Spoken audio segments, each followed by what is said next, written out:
సుమారు 500 సంవత్సరాల తర్వాత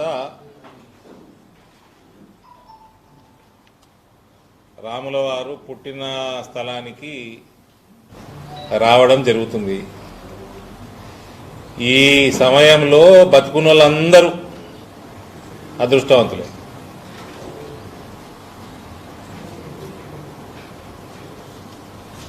రామ జన్మభూమి పునర్వైభవం చూస్తున్నాము. రాముడు 500 సంవత్సరాల తర్వాత వాపస్ అయోధ్యకు వస్తున్నాడు. ఈ కార్యక్రమాన్ని మనము డైరెక్ట్గానో through channels, through TV screens ఇండైరెక్ట్గానో చూడడం, ఇది అందరం ఇప్పుడు ప్రపంచంలో బతుకున్నోడు ప్రతి ఒక్కడు కులం, మతం, దేశం అతీతంగా అందరూ అదృష్టవంతులే. కాబట్టి యావత్ ప్రపంచానికి శుభాకాంక్షలు.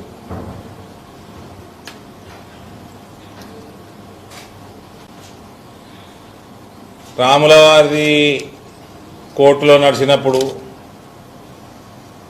కోర్టు డెసిషన్ వచ్చినప్పుడు, ఆ సమయంలో సెక్యులర్ వాదులు చాలా మంది మాట్లాడిండ్రు.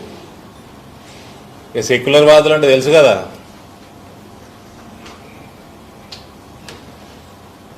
పార్టీల పేరు తీసుకోను అంతే.